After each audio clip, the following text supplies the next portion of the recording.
because they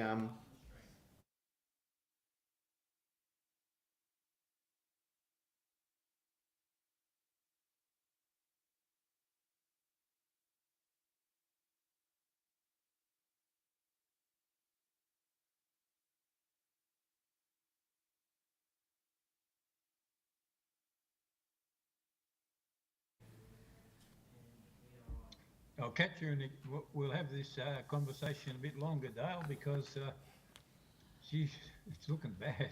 Okay, good evening, everyone, and good to have you with us. This is our Latrobe City Council's unscheduled council meeting, which is being held at the Gippsland Performing Arts Centre, and we'll be hearing from members of the public who wish to address us in relation to the budget.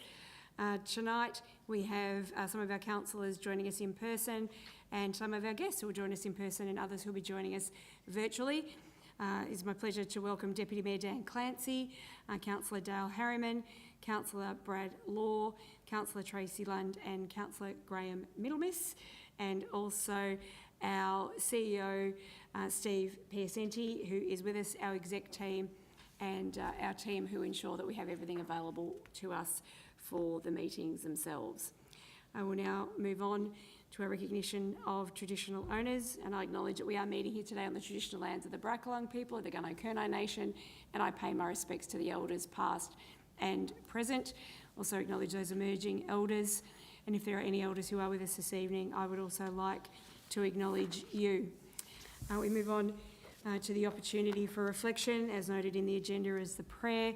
We do acknowledge that there are communities that are diverse and have different perspectives in terms of their reflection, their nature of prayer and consideration. We also note that there are community members and some of our councillors who may choose to reflect in relation to the opportunities we hold space for and give consideration to the way we do that in a kind and respectful way.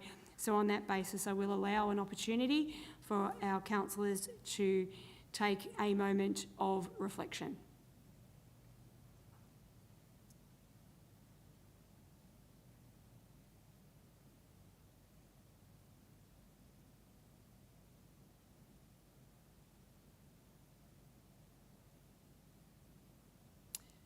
Thank you, everyone. We'll just move on to some general matters for this evening. We operate these meetings under the basis of our governance rules, as we would a regular meeting. We welcome the members of the public who are joining us this evening and appreciate their attendance.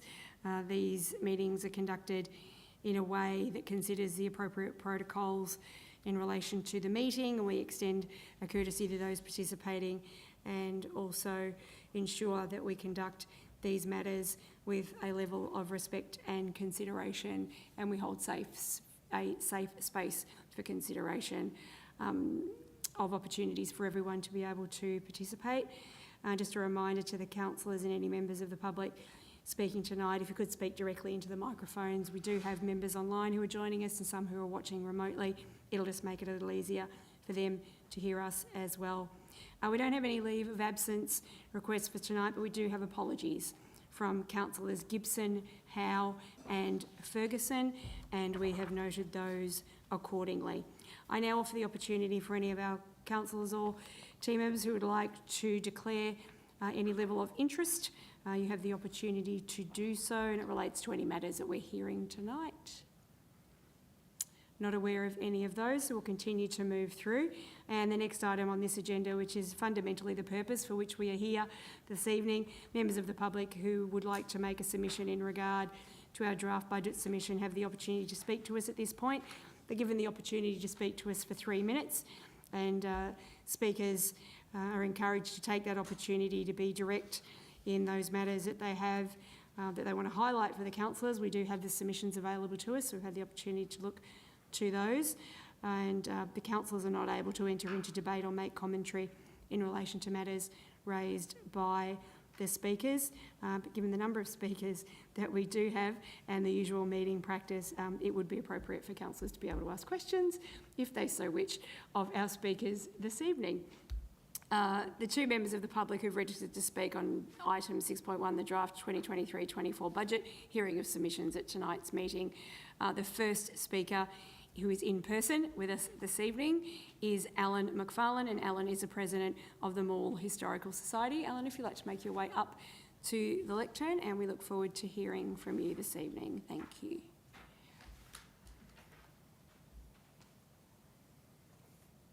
Thank you, Councillor O'Callaghan, and thanks for the opportunity, councillors. The Mall Historical Society requests of the council a rebate on our rates based on the new legislation.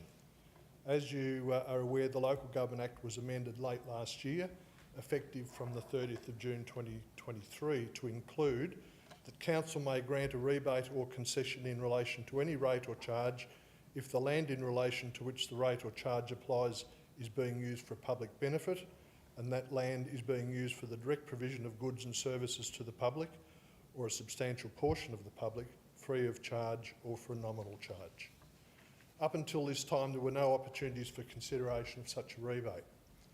We're somewhat unique in that we're a not-for-profit volunteer community group who owns its own building. The building in Hazelwood Road was purchased in 2015 with borrowings from members. $250,000 in fact. With support from council, local organisations and generous citizens, we have managed to reduce this debt to now $60,000. The debt has to be retired within 2 years.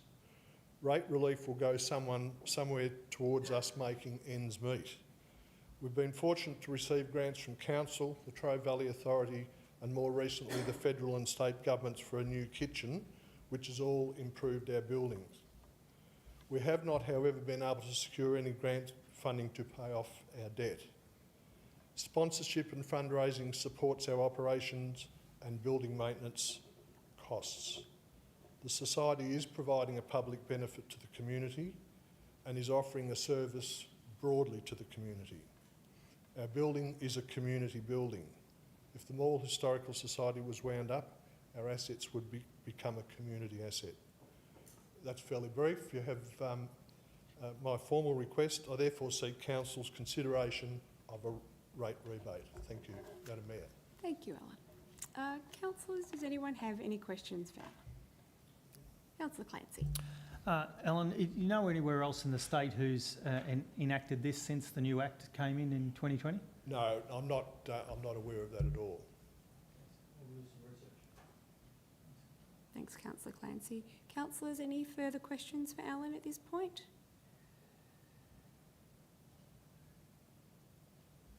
No, I don't believe so. Alan, thank you so much for your time. We will now move on to our next speaker, Graham O'Hara. Graham is the president of Latrobe City Farm Ratepayers Association. Graham's joining us online, so we'll just allow the opportunity for Graham to join us virtually. Just wait for the audio to connect in for Graham.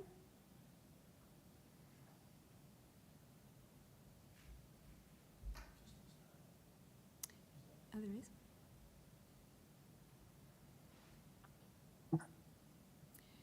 Graham, can I just check that you can hear us okay? I can hear you, yes. And we can hear you as well. Thank you so much. Welcome. We're just announcing that you are the president of Latrobe City Farm Ratepayers Association. It is good to see you, and we always appreciate your ongoing interest in budget. We have 3 minutes for which you can address council, and then we may have some questions for you. So if you'd like to go ahead. Thank you, Madam Mayor. I'll just 3 minute quickly. Our committee and members thank council for the opportunity to present this submission. Background information. Our farm rate differential has been in place 40 plus years. The Minister for Local Government is encouraging all regional councils to reduce the rate burden placed on farms by the use of the differential rate system, Valuation of Land Act 1960. The NAV of farmland was legislated at 5% of the CIV of the said property. The NAV purported to represent the return on the property in a rent or lease situation. The rate of return on farmland does not return this 5% figure. Farm ratepayers pay significantly more than township ratepayers and have less access to the services offered by council. Our committee members congratulate past councillors for recognising this inequity that does exist. The recent influx of city investors with substantial off-farm income paying unsustainable high prices will bring about a revaluation of properties supported by off-farm income. Farming is a land-based activity. As the farm business improves its productivity, the land value increases, lifting its assessable rate value.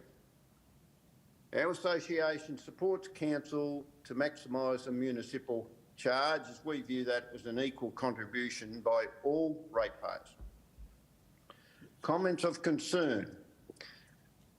Farms have seen a decrease in farm incomes just recently due to the impact of recent floods causing loss of fencing, loss of production, inundated pastures, extreme fertiliser prices, large electricity costs, and full-time farmers have concerns about the recent sales of farmland by buyers with substantial non-agricultural income, which has led to an increase of up to 20% in some areas, and this will cause rate rises which will make the full-time farming business less viable.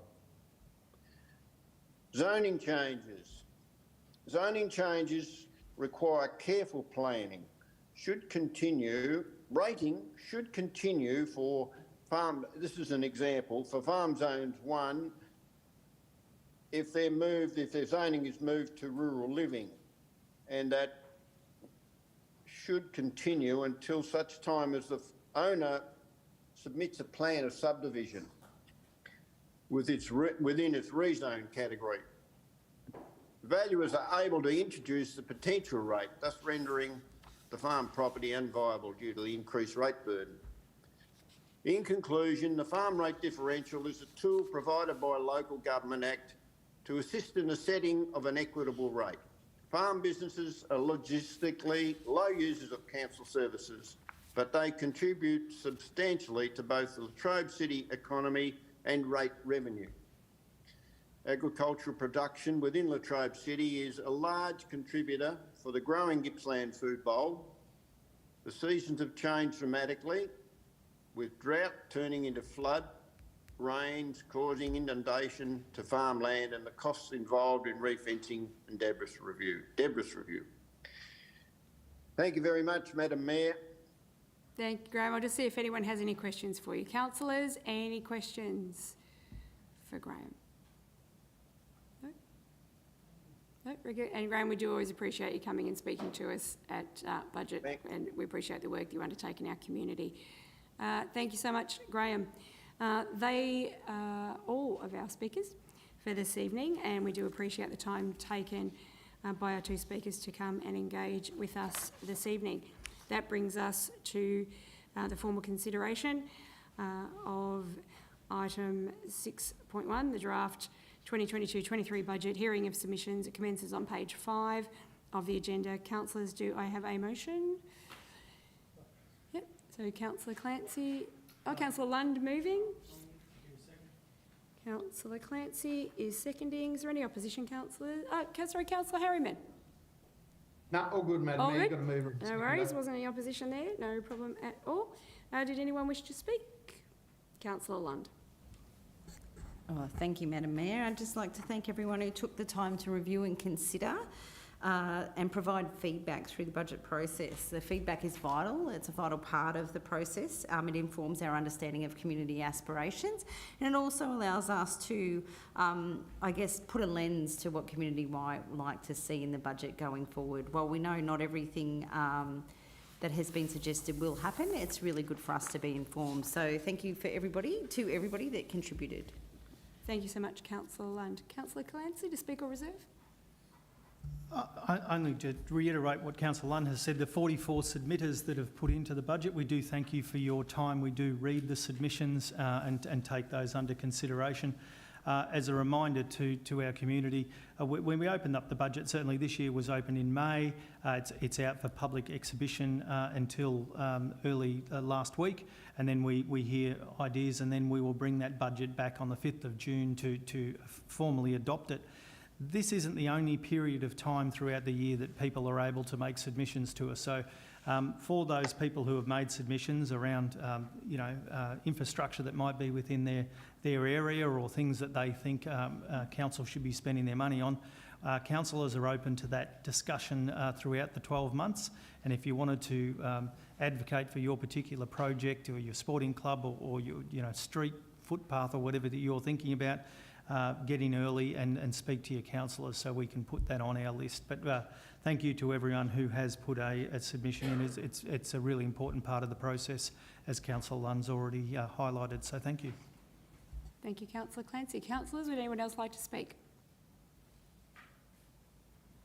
Don't have any further speakers on that. We haven't had any opposition, so there's no opportunity for you to close, Councillor Lunn, but we have had speakers, so I'll put it to the vote. Those in favour, Councillor Clancy, Councillor Harriman, Councillor Middlemiss, Councillor Law, Councillor Lund and myself, is carried unanimously.